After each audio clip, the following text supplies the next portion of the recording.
So in biodiversity we'll talk about the definition, measurement, species richness का concept आ जाएगा, conservation, alpha beta gamma, फिर measurement आएगा alpha beta gamma, conservation, institutions and major current issues related to biodiversity. So what is biodiversity? Variety of the life that are found at the level of genes, species and ecosystem. इसको बोलते हैं genetic diversity, species diversity and ecosystem diversity. जो variety मिलती है इसको बोलते हैं biodiversity.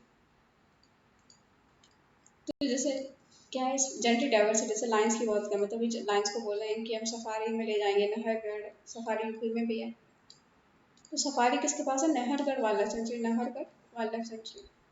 तो यहाँ पे है Nahargarh wild sanctuary, Nahargarh wild sanctuary in Rajasthan. So what is genetic diversity? The diversity is the level of the genes. Greater the genetic diversity, more capable होंगे, more capable are the genes to face the threat, and the chances of survival are more. Chances of the adaptation are more. Genetic diversity कैसे?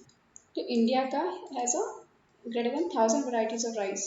50,000 से भी rice की variety, लेकिन 1000 discover हो गई है। तो इंडिया में 1000 से ज़्यादा वैरायटीज राइस की, 1000 वैरायटी है मैंगोज की। तो rice has faced the onset of the monoculture promoted by the green revolution. तो इसलिए टाइप 2 डायबिटीज़ बहुत ज़्यादा हो रही है, एंड इसका कोई क्योर नहीं है, क्योंकि ग्रीन रिवॉल्यूशन के बाद मोनोकल्चर प्रमोट हो रहा है। तो even 6 month old child, even 18 साल के बच्चे को भी टाइप 2 डायबिटीज़ हो सकती है। तो अगर जनरली बात करें ट्रॉपिक्स में क्या है, जेनेटिक डाइवर्सिटी काफ़ी ज़्यादा होती है। स्पीसीज डाइवर्सिटी क्या होती है? Species diversity is defined as a ratio of one species population to the total number of species across the biome. तो ratio of one species in the population, suppose एक population में 10,000 लोग रहते हैं और सारे एक ही स्पीसीज के हैं, तो यहाँ पे मतलब बिल्कुल स्पीसीज डाइवर्सिटी नहीं है। तो वो लाइन के केस में, जैसे गिर फॉरेस्ट में सिर्फ लाइन, तो species and total number of organism, तो ये बताता है स्पीसीज डाइवर्सिटी। सपोज एक स्पीसीज का नंबर 10,000 है एंड 1 लाख से ज़्यादा लाइक लोग रह रहे हैं, मतलब और भी डिफरेंट डाइवर्सिटी है स्पीसीज की, ये लेस देन 1। तो जितना 1 से कम होगा उतनी ज़्यादा स्पीसीज डाइवर्सिटी होगी। तो स्पीसीज डाइवर्सिटी वेरी करती है फ्रॉम 0 to 1। 0 में मतलब 0 मतलब इनफाइनाइट नंबर ऑफ स्पीसीज है, एंड 1 मतलब कोई भी डाइवर्सिटी नहीं है, मतलब 0 का मतलब इनफाइनाइट डाइवर्सिटी है। स्पीसीज डाइवर्सिटी को कैलकुलेट करते हैं तो वी सी 2 थिंग्स, जैसे species richness and species evenness कितनी है। तो इंडिया में सपोज बर्ड्स की स्पीसीज रिचनेस है, बहुत सारी स्पीसीज, लेकिन अनइवन डिस्ट्रीब्यूशन, ऐसे ज़्यादातर कौवा मिलेंगे, तो स्पीसीज इज अनइवनली डिस्ट्रीब्यूटेड, इसे बोलते हैं स्पीसीज इवननेस। तो वेस्टर्न घाट, ईस्टर्न घाट, नॉर्थ ईस्टर्न में और यहाँ पे अंडमान निकोबार में क्या है, यहाँ पे मिलेगा tropical evergreen, tropical moist deciduous, tropical dry deciduous, and ऊपर मिलेगा ट्रॉपिकल, एंड यहाँ पे हिमालयस में tropical temperate alpine tundra by geographic zone. तो यहाँ पे अगर पूछा जाए स्पीसीज डाइवर्सिटी वेस्टर्न घाट्स में, नॉर्थ ईस्टर्न इंडिया में और अंडमान निकोबार में इतनी ज़्यादा क्या है, because of the bio geographic zone. और बायो ज्योग्राफिक जोन अगर क्वेश्चन आए हाई टेम्परेचर एंड रेनफॉल, तो हाई टेम्परेचर एंड रेनफॉल की वजह से बायो ज्योग्राफिक जोन क्रिएट हुआ है, उसकी वजह से स्पीसीज रिचनेस है। तो अगर डाइवर्सिटी की बात करें तो मैं यहाँ पे अगर ट्रॉपिकल मिलेगा क्लाउडेड लेपर्ड, टाइगर, एलिफेंट, उसके ऊपर मिलेगा टेम्परेट रीजन में रेड पांडा, उसके भी ऊपर अल्पाइन रीजन में मिलेगा snow leopard, then tundra region में मिलेगा चिरू, ये एंटीलोप है चिरू टुंड्रा रीजन में। So this is chiru, we found in tundra region, ठंड में मिलता है chiru, chiru of the tundra region. तो eastern Himalaya is quite rich in biodiversity, यहाँ पे हाई टेम्परेचर, ह्यूमिडिटी या रेनफॉल है, तो it promote the growth of different biogeographic zone. तो हाई टेम्परेचर ह्यूमिडिटी है तो डिफरेंट बायोज्योग्राफिक जोन बनते हैं, that promote different flora and flora, बहुत सारी स्पीसीज आती है फ्लोरा एंड फ्लोरा की, इन डेंसली फॉरेस्टेड रीजन है यहाँ पे। तो according state of forest report 2017, maximum अगर एरिया देखा जाए तो मिजोरम में 88%, पहले 91 था, 80 कम हो गया, 88% एरिया मिजोरम में, फिर उसके बाद अरुणाचल प्रदेश, अगर यूटी में पूछा जाता तो मिजोरम के बाद लक्षद्वीप। तो स्पीसीज डाइवर्सिटी ग्रेटर होती है ट्रॉपिक्स में, रीजन क्या है, तो टेम्परेट लोकेशन, एक तो लोकेशन है, ऊपर से कॉन्टिनेंटल ड्रिफ्ट थ्योरी, तो कॉन्टिनेंटल ड्रिफ्ट थ्योरी से जो ऊपर चले गए टेम्परेट रीजन में या टुंड्रा रीजन में, तो यहाँ पे क्या है, यहाँ पे ज़्यादा स्पीसीज रिचनेस नहीं है, ट्रॉपिकल एरियाज में है। वेदरिंग ऑफ द सॉइल होती है, तो यहाँ पे क्या है, सॉइल थिक है, सॉइल थिक है तो अच्छे खासे प्लांट ग्रो कर पाएंगे, एक्सफोलिएशन होता है, वेदरिंग होती है काफ़ी ज़्यादा, तो सॉइल काफ़ी अच्छा होता है यहाँ पे। तो यहाँ पे पीपल, मैंग्रोव, एवोनी, बैम्बू, बैम्बू की 1 लाख से ज़्यादा स्पीसीज मिलती है। टेम्परेट एरिया में क्या हुआ, इकोलॉजिकल सक्सेशन हुआ ही नहीं आगे, वहाँ पे डाइवर्सिटी नहीं बढ़ी है, ट्रॉपिक्स में हुआ है बिकॉज ऑफ हाई ह्यूमिडिटी। तो बात करें स्पीसीज डाइवर्सिटी ज़्यादा है क्यों होती है ट्रॉपिक्स में, because heat and high heat and humidity होती है, यहाँ पे क्लाइमेट स्टेबल है। हायर लैटिट्यूड में क्या होता है, अंडरगो फ्रिक्वेंट क्लाइमेट चेंजेस हुए। हायर लैटिट्यूड में बहुत फ्रिक्वेंट में चेंज हुआ due to the this, due to alternate warm and cold, to alternate warm and cold period, therefore ecological succession has not taken place। तो यहाँ पे ecological succession हो ही नहीं है टेम्परेट लैटिट्यूड्स में। तो यहाँ पे सॉइल इरोजन एंड वेदरिंग काफ़ी ज़्यादा होती है। तो यहाँ पे क्या होता है, थिकनेस ज़्यादा होती है ट्रॉपिक्स में, तो यहाँ पे बायोडाइवर्सिटी है, सॉइल मेंटल भी बोलते हैं, थिकनेस तो ग्रेटर होता है, इसलिए बायोडाइवर्सिटी हाई है। तो पूछा जाए सॉइल मेंटल कहाँ पे थिक होगी, किस रीजन में होगी। तो यहाँ पे से southern slope of Himalaya, southern slope of Himalaya slope है तो वो बह जाएगी। रघु रीजन, हाँ थिक, वहाँ पे ब्लैक सॉइल होता है। लोअर गंगा प्लेन, हाँ प्लेन्स में हमें थिक सॉइल सॉइल मेंटल मिलेगा, तो BNC ओनली। तो स्पीसीज डाइवर्सिटी एक ग्रेटर होती है स्मॉलर आइलैंड, स्पीसीज डाइवर्सिटी ज़्यादा होती है स्मॉलर आइलैंड में। तो स्पीसीज डाइवर्सिटी स्मॉल आइलैंड में ज़्यादा होती है, but this island has more endemism than species richness. तो यहाँ पे एंडेमिज्म ज़्यादा है, मतलब एंडेमिक स्पीसीज ज़्यादा है। फॉर एग्जाम्पल अगर ऑस्ट्रेलिया में देखो, कंगारू ऑस्ट्रेलिया में मिलते हैं, तो एंडेमिक स्पीसीज तो है, लेकिन बहुत सारे वैरायटी नहीं है स्पीसीज की ऑस्ट्रेलिया में। More endemism less than species richness, का मतलब यहाँ पे एंडेमिक स्पीसीज तो होंगे जो उसी एरिया में मिलेंगे, लेकिन स्पीसीज रिचनेस कम होगी, डाइवर्सिटी कम होगी। लेकिन अदर वर्ड यहाँ पे यूनिक स्पीसीज मिलेगी, एंडेमिक स्पीसीज मिलेगी, मोर एंडेमिज्म, यहाँ पे यूनिक स्पीसीज मिलेगी, इनके सारी वैराइटीज नहीं होंगी। तो जनरल रूल क्या है कि आइलैंड क्या होता है, पुअर होते हैं स्पीसीज रिचनेस में as compare to mainland India. Mainland India में ज़्यादा diversity as compare to island. अगर अंडमान निकोबार की बात करें या ऑस्ट्रेलिया की बात करें, ऑस्ट्रेलिया में सपोज कंगारू है, कोई इन्वेजिव एलियन स्पीसीज होती है, सारे कंगारू को मार डालेगी। तो यहाँ पे इसलिए, लेकिन इंडिया में कोई इतनी सारी चीज़ें हैं, सपोज टाइगर को कुछ नहीं मिला तो कुछ और खा लेगी, तो ऐसे यहाँ पे खतरा कम है इंडिया में। तो यहाँ पे जैसे ऑस्ट्रेलिया अगर ज्वाइन कर जाए, सपोज कॉन्टिनेंटल ड्रिफ्ट हो जाए, सारे अगर जानवर आ जाए, सारे कंगारू मर जाएंगे, उनको मार देंगे, तो फिर क्या होगा, जैसे कीवी है, kiwi on the verge of, जैसे डोडो एक्सटिंक्ट हो गई, कीवी एक्सटिंक्ट होने वाली है, जैसे फ्लाइंग बर्ड। तो यहाँ पे स्पीसीज को खतरा रहता है। सो दिस इज निकोबार मेगापोड। तो ये जमीन पे अंडे देती है निकोबार मेगापोड, तो क्योंकि इसको कोई खतरा नहीं है निकोबार में। लेकिन अंडमान निकोबार में कोई इन्वेजिव स्पीसीज चली है तो ये मर जाएगी, क्योंकि वहाँ पे स्नेक्स होते हैं, उनको तो ये मार सकते हैं। तो this is Andaman, this is Nicobar megapode. तो जो आइलैंड की जो स्पीसीज होती है, they are more vulnerable to invasive alien species से एक्सटेंड हो सकती है, तो they are more vulnerable. So most of the island की बात करें, यूनिक है in a way, they have a high degree of endemism, इनमें एंडेमिज्म ज़्यादा होता है, but the species are threatened. Invasive alien species आ सकते हैं कि colonise and take over the island. तो स्पीसीज जो होती है वो कोलोनाइज कर सकते हैं, लेकिन टेक ओवर द आइलैंड। जैसे अब अगर कंगारू अगर यहाँ पे ऑस्ट्रेलिया में अगर चीता पहुंच जाए, तो चीता या टाइगर पहुंच जाए, तो उसको यहाँ पे कोई थ्रेट ही नहीं है। इंडिया में यहाँ पे लेपर्ड से लड़ना है, यहाँ पे टाइगर से लड़ना है, लाइन से लड़ना है, तो इसलिए यहाँ पे क्या होता है, इन्वेसिव एलियंस पे सारे कंगारू को मार डालेंगे। चाइना से भी फाइट करना पड़ेगा इंडिया में तो टाइगर को, लेकिन ऑस्ट्रेलिया एज आइसोलेटेड एग्जाम्पल। तो यहाँ पे due to endemism and threat perception, इसको बोलते हैं बायोडाइवर्सिटी हॉटस्पॉट। तो बायोडाइवर्सिटी हॉटस्पॉट में दो चीज़ें याद रखनी, एंडेमिज्म एंड थ्रेट परसेप्शन। तो क्या होना चाहिए, एंडेमिक होना चाहिए या थ्रेटेड होना चाहिए। तो दो चीज़, अगर एंडेमिक स्पीसीज और थ्रेटेड है तो this will be biodiversity hotspot. So what is alpha beta gamma diversity, एक एरिया में कर देंगे तो अल्फा हो जाएगी, दो एरिया में कंपेयर करो तो दिस इज बीटा डाइवर्सिटी हो जाएगी, और पूरे एरिया में देखो तो दिस इज गामा डाइवर्सिटी। तो अल्फा डाइवर्सिटी क्या होती है, so biodiversity with in the particular area of the ecosystem. तो पर्टिकुलर एरिया और इकोसिस्टम में अगर देखो बायोडाइवर्सिटी देखें तो नंबर स्पीसीज और स्पीसीज रिचनेस बताती है। सपोज यहाँ की अल्फा डाइवर्सिटी, सपोज यहाँ पे कितने आइटम है 7, यहाँ पे कितने 5, तो इसकी 7 है, इसकी 5 है। व्हाट इज बीटा डाइवर्सिटी, इसमें 7 है, इसके 5 है, तो डिफरेंस आएगा 2। डिफरेंस देखते हैं, कंपैरिजन करते हैं, तो beta diversity will be 2। So beta diversity हम कंपेयर करते हैं, for example beta diversity Western Ghats की, हिमालयस की, we can compare beta diversity के थ्रू। अल्फा डाइवर्सिटी हिमालयस में कितनी है एंड वेस्टर्न घाट्स में कितनी है, वेस्टर्न घाट्स और हिमालय को कंपेयर करेंगे तो will get the beta diversity, difference between the diversity of the two will get the beta diversity. तो बीटा डाइवर्सिटी है comparison the diversity between different ecosystem. So it is measured as a change in the amount of the species between ecosystem, change the amount of the species between different ecosystem। तो जब हम पूरे India level पे देखेंगे तो it will gamma diversity, यहाँ पे eastern Ghats की भी आ जाएंगी, वेस्टर्न घाट्स की भी आएंगी, हिमालयस की भी आ जाएंगी, यहाँ पे भी डाइवर्सिटी आ जाएगी, गंगा की भी डाइवर्सिटी आ जाएगी। तो पूरी डाइवर्सिटी लेंगे तो this is gamma diversity. So gamma is measured as the overall diversity with in the region. India की बात करें तो junction of different biogeographic zone, तो जंक्शन है यहाँ पे डिफरेंट बायोजियोग्राफिक जोन का। to 28% लैंड, 80% पॉपुलेशन है वर्ल्ड की, एंड 7% ऑफ वर्ल्ड की जोग्राफी रिकॉर्ड स्पीस इंडिया में। तो इंडिया में कितनी है? वर्ल्ड में अगर 100% स्पीसीज है, 7% इंडिया में आती है स्पीसीज। तो इंडिया 5th आता है in the case of reptiles, 7th आता है in the case of amphibians, and 10th आता है in the case of birds. India 10th number पे आता है। बहुत सारी बर्ड्स है, तो इसलिए बर्ड्स को कंजर्व करने के लिए India launch national plan for the conservation of migratory bird, national plan for the conservation of migratory birds. ये जंक्शन पे आता है, एक साइड ऊपर है यूरेशियन रीजन, हिमालय रीजन, नीचे है junction of the Malayan reason.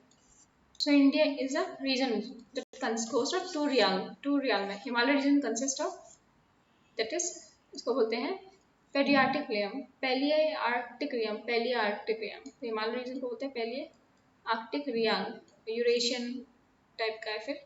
फिर हमारा है पेनिनसुलर इंडिया, ये है मलयान रियम का, विच इज फर्दर डिवाइडेड। और ये जो रियाल में, दो रियाल में, एक पैलियार्टिक रियाल है, मलयान रियम फर्दर डिवाइडेड है। तो ये जो दो जोन है, ये further divided into 5 biomes. So further divided into 5 biomes. So एक तो होता है tropical humid rain, dry deciduous monsoon forest, warm semi-desert, coniferous biome. तो coniferous biomes present in India along with the entire Himalayan region. आपको coniferous biome मिल जाएगा entire Himalayan region, but is dominated in the western Himalayas.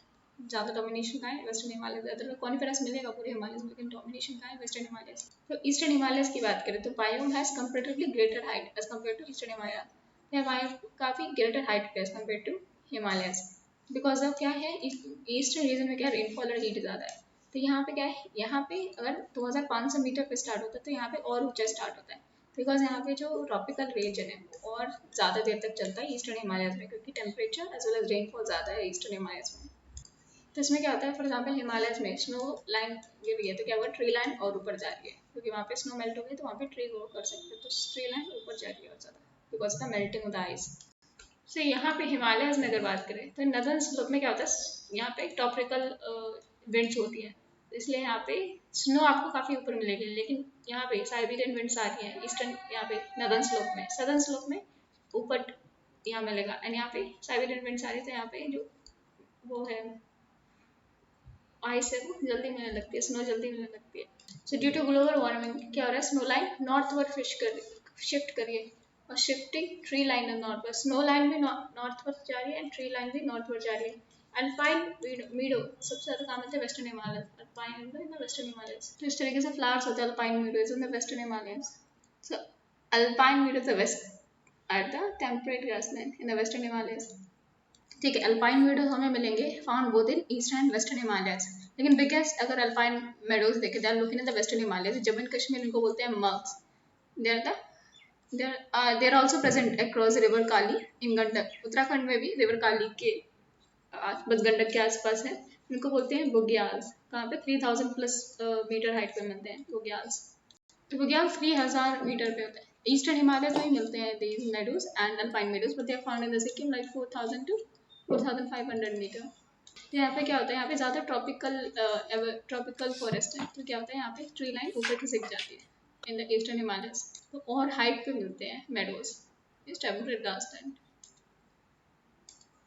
तो famous वाइस्पियर reserve इस area में देखें, दिबांग अरुणाचल प्रदेश में Mouling national park में देते हैं, मॉलिंग नेशनल पार्क। ये मॉलिंग नेशनल पार्क है, सेकंड नेशनल पार्क है नामदफा के बाद। This is a Mouling national park Arunachal Pradesh, India कहाँ पे, एंड दिबांग वाइल्ड सेंचुरी। ठीक है, ये दिबांग बायोस्फीयर रिजर्व है, उसी के अंडर है मॉलिंग नेशनल पार्क है, दिबांग वाइल्ड सेंचुरी। तो दिबांग बायोस्फीयर रिजर्व है, उसी में दिबांग वाइल्ड सेंचुरी है, मॉलिंग नेशनल पार्क। यहाँ पे दिबांग वाइल्ड सेंचुरी वो है बायोस्फीयर रिजर्व, उसी के अंदर दिबांग वाइल्ड सेंचुरी है, Mouling national park at this place. Namdapha यहाँ पे है, and this is Mouling and Dibang wild sanctuary ऊपर है। तो यहाँ पे टाकिन फेमस है ईस्टर्न हिमालयस में। मॉलिंग नेशनल पार्क में वनरेबल स्पीसीज है गोट, उसको मस्क ऑक्स भी बोलते हैं, musk ox. This is takin और musk coast fast found in eastern Himalayas. National animal to the Bhutan and endemic है ईस्टर्न घाट्स में, animal to the eastern Himalayas, so endemic to the eastern Himalayas. Mascot और जो टाकिन है, तो मस्को टाकिन ये किसका है एनिमल, भूटान का, तो भूटान का नेशनल एनिमल मस्कोस और टाकिन। The ship and goat family को belong करता है, do not find in the western Himalaya, only found in the eastern Himalaya। तो important नेशनल पार्क है उत्तराखंड में, valley of the national park, valley of flower national park, Ranikhet भी बोलते हैं, रानी के खेत, वैली ऑफ फ्लावर, यहाँ फ्लावर मिलते हैं। तो कहाँ पे ग्रासेस, तो ये एक टेम्परेट ग्रासलैंड है, यहाँ पर फ्लावर हर जगह फ्लावर दिखते हैं, तो इसे यूनेस्को हेरिटेज साइट तो इस तरीके से फ्लावर्स दिखते हैं वैली ऑफ फ्लावर में, तब इसे बोलते हैं रानी खेत, valley of flower national park. So Nanda Devi biosphere reserve, ये कहाँ पे, नंदा देवी बायोस्फीयर, नंदा देवी जो माउंटेन है उसके अपर पार्ट में 3500 मीटर पे हमें मिलता है Nanda Devi and valley of flower national park. यहाँ पर मिलता है snow leopard, Himalayan musk deer and Himalayan brown bear. तो it is critically endangered Himalayan brown bear. So ये Himalaya musk deer, this is Himalayan musk deer, this is Himalayan brown bear and this is critically endangered. इस तरीके से Himalayan brown bear critically endangered, यह मिलते हैं Nanda Devi national park. तो supreme court ने क्या बोला है, कैप्टिव ब्रीडिंग हंगुल की, सुप्रीम कोर्ट ने बोला है कि कैप्टिविंग हंगुल की, टाइगर की, लाइन की लास्ट रिसोर्ट में यूज करना चाहिए। तो फिर सुप्रीम कोर्ट ने मना किया पता captive breeding. So what are the XC2 method of conservation? Zoo, botanical garden, gene bank, seed bank, recreational parks, captive breeding, crypto conservation, aquariums and nursery, in situ, XC2 and organization institutions। तो government ने बोला कि अगर आप हंगुल को, suppose supreme court ने बोला हंगुल को आप कैप्टिव ब्रीडिंग में डालोगे तो जब वहाँ पे रिलीज करोगे फिर से उनको मार दिया जाएगा, बिकॉज प्रोटेक्टिव एनवायरनमेंट में स्टार्ट हुए। तो इसलिए उन्होंने बोला है कि उनको वहीं पे प्रिजर्व करो, इन सीटू प्रिजर्वेशन बोला है। एक्सिटू प्रीफर नहीं है, फर्स्ट ऑफ ऑल आप उनको इन सीटी ग्रो करो, फिर जब डालोगे उनको उनके हैबिटेट एरिया में, they won't be able to survive. Second, यहाँ पे ज़्यादा फंडिंग नहीं है। तो सीड बैंक जैसे डूम्सडे वर्ल्ड है, स्लावार्ड नॉर्वे में, स्लावार्ड नॉर्वे एंड इंडिया में अगर सीड बैंक देखते हो तो लेह लद्दाख रीजन, बहुत ही कम टेम्परेचर पर रखा जाता है। क्रायो प्रिजर्वेशन क्या है, ये नेचुरल सीड बैंक में रखना है, क्रायो प्रिजर्वेशन आर्टिफिशियल तरीके से रखा जाता है। सो क्रायो प्रिजर्वेशन में बहुत ही कम टेम्परेचर पर रखा जाता है, जी प्रिजर्व किया जाता है। For example national Gokul mission में यूज करेंगे क्रायो प्रिजर्वेशन। तो एक्सीडो कंजर्वेशन का क्या प्रॉब्लम है, एक तो फोकस होता है कमर्शियल वायबल सीड पे, फिर फ्लैगशिप स्पीसीज पे फोकस होता है, ना कि बायोडाइवर्सिटी को कंजर्व करते हैं। So don't focus on the biodiversity, बस focus on the flagship species. For example tiger को कंजर्व करने पर not the biodiversity. So if animal reintroduced, ठीक है, जो रीइंट्रोड्यूस किया जाता है एक्सीडो कंजर्वेशन के बाद, it find it very difficult to survive in the wild. The entire idea of reintroducing got defeated. तो इसलिए XC2 बहुत ही क्रिटिकल कंडीशन में as a matter of last resort use किया जाता है। XC2 conservation is use only in the exceptional circumstances. तो India में पहले वाइल्ड लाइफ प्रोटेक्शन एक्ट 1972, फिर एनवायरमेंट प्रोटेक्शन 1986, फिर बायोडाइवर्सिटी प्रोटेक्शन एक्ट 2002। पहले आना चाहिए था एनवायरमेंट प्रोटेक्शन एक्ट, फिर बायोडाइवर्सिटी, फिर आना चाहिए वाइल्ड लाइफ, लेकिन उल्टा है, वाइल्ड लाइफ फिर आया एनवायरमेंट प्रोटेक्शन एक्ट, फिर आएगा biodiversity act 2002। So wild life institute of India 1982 में क्रिएट किया गया था Dehradun. This is wild life institute of India, the autonomous institution under the Ministry of Environment, Forest and Climate Change, Government of India। autonomous Ministry of Environment, Forest and Climate Change। फिर wild life जो trust of India एक NGO है, non profit और conservation organisation है। ये कब बना था, ये बना था 1998 में, इट इज फॉर्म इन 1998। तो सीड बैंक की बात करें तो these are the method of XC2 conservation। seed can be stored as a backup in the case of any foreseen circumstances। फिर यहाँ पे ग्लोबल सीड वॉल्ट है, कहाँ पे, स्वालबॉर्ड, नॉर्वे में, स्वालबॉर्ड in Norway, so doomsday wall भी बोलते हैं। They're located in the Norway, working as a backup for the loss of the biodiversity। It is located 1000 meter deep inside the mountain। So India भी इसका Svalbard का part है। India में national seed bank है and the international institute of high altitude research, international institute of high altitude research कहाँ पे, ले में। एंड ये स्वालबॉर्ड के बाद सबसे largest, second largest seed vault है। इसको डेवलप किसने किया, Indian Council of Agriculture Research ने। तो इसे डेवलप किया ICR, एग्रीकल्चर से रिलेटेड ये देखेंगे, सब काउंसिल साइंटिफिक इंडस्ट्रियल रिसर्च से रिलेटेड ये, डिपार्टमेंट बायोटेक्नोलॉजी, तो जीन से रिलेटेड हमने देखा डिपार्टमेंट बायोटेक्नोलॉजी। इन तीनों ने स्टेप किया national seed vault in Leh, in the international institute of Himalayan research. तो सीड बैंक है, इंडिया में seed bank is managed by national bureau of plant and genetic research, National Bureau of Plant and National Bureau of Plant and Genetic Research, headquarters in New Delhi। तो बीच बचाव आंदोलन, the movement start हुआ था, movement begin in 1980s to save the domestic and indigenous genes from the modern agriculture. तो ये start हुआ था उत्तराखंड में, टेहरी रीजन में, उत्तराखंड में स्टार्ट हुआ था। ऑब्जेक्ट क्या था, इसे promote the traditional method of farming, increase agriculture production, protect the indigenous variety of the seed. और इसमें क्या था कि इसमें बीज बचाओ आंदोलन में जो बीज थे फार्मर एक दूसरे से खरीद सकते थे, कोई एडवर्टीजमेंट का खर्चा नहीं, आपस आराम से खरीद सकते थे एक दूसरे से, तो कॉस्ट कम हो जाती है, फर्टिलाइजर्स कम हो जाता है यूज करना। तो इंक्रीज करेगा farmer income as it is less costly and maintain soil fertility. ये Beej Bachao Andolan, save the seeds movement. So Navdanya काफी कम्युनिटी बेस्ड सीड बैंक है, एकदम NGO की तरह काम कर रहा है। Present in 70 states in India. 17 नहीं, 17 plus state, 17 states in India. इसमें क्या था, फार्मर ग्रो करते हैं seed and supply the seed to this Navdanya. तो ये सब कुछ फ्री में फार्मर्स आता है, फार्मर्स को ट्रेडिशनल फार्मिंग सिखाते हैं। जो भी सीड्स होती है नेचुरल, उसे बोलते हैं कि ठीक है आपको बस क्या देना, 25% सीड हमें वापस कर दिया नवदाना में। तो नवदाना लार्जेस्ट कम्युनिटी बेस्ड एनजीओ बन गया है सीड बैंक के लिए, एंड ये चैलेंज करा मोनसेटो जैसी कंपनीज को, largest community based movement of seeds. तो ये फार्मर्स आएंगे नवदाना के पास, तो फार्मर्स को सिखाएंगे कि आप कैसे ट्रेडिशनल एग्रीकल्चर कर सकते हो, 1 साल तक सिखाएंगे फ्री ऑफ कॉस्ट। लेकिन बस एक ही कंडीशन है, जो भी सीड्स ग्रो करेंगे 25% should be return back to the Navdanya. Organic farming में बेनिफिट हो रही है। ऑर्गेनिक खाने से 700 रुपये की ऑर्गेनिक चीज़ 1500 मिलेगी, 700 की डबल प्राइस। आप कह रहे थे 200 की मिल रही है तो 210 की मिल रही है। तो organic farming is becoming reality of India because of the Navdanya movement. तो नवदाना क्या करे, farmers are encourage to go their own seed, अपने खुद की सीड्स उगाओ एंड इनको सिखाया जाता है the traditional methods of farming. इसमें क्या होता है, एंड में क्या होता है, ये नवदाना को बस आपको 20% सीड्स देने पड़ते हैं अपने। And it is promoting eco-feminism. So ecofeminism is a branch of the feminism and emphasizes between human and nature interaction. That's what emphasizes interaction between human and nature. इसको बोलते हैं ecofeminism. तो role of the human in the environment highlighted for the first time role of the human in environment highlighted for the first time in 2017. So role of the human environment highlighted for the first time in Bonn COP 2030 in 2017. Bonn COP party meeting 23rd in 2017. So in situ conservation done by establishing protected area network. तो in situ conservation कैसे करते हैं, establishing protected area network. Always it is back by legislation because इसमें क्या होता है, humans की restrict article 19 right to reside, right to settle, right to movement. तो इट इज प्रोटेक्टेड, तो जी प्रोटेक्टेड एरिया नेटवर्क प्रोटेक्टेड क्यों बोला, because they are protected from humans. So protected area network के अंदर कुछ होता है outside protected area network. For example important bird and biodiversity area, outside protected areas है। प्रोटेक्टेड एरियाज के अंदर क्या है, national parks, wildlife sanctuary, conservation reserve, community reserve, eco-sensitive zone, biodiversity heritage site, and biosphere reserves. So protected area में there is a national park under the wildlife protection act 1972. तो कौन declare कर सकता है, union government and state government, union government UTs and state government the states. Wild sanctuary ये भी wild protection act 1972 के अंदर है, ये भी union government state government declare कर सकते हैं। फिर conservation reserve, community reserve, wild protection act 1972 में अमेंडमेंट करके 2003 में कॉन्सेप्ट है conservation reserve, community reserve. Eco sensitive zone central government declare करती है, एनवायरमेंट प्रोटेक्शन 1986। तो इको सेंसिटिव कहाँ से आता है, सेंट्रल गवर्नमेंट डिक्लेयर करते हैं एनवायरमेंट प्रोटेक्शन 1986, बायोस्फीयर रिजर्व।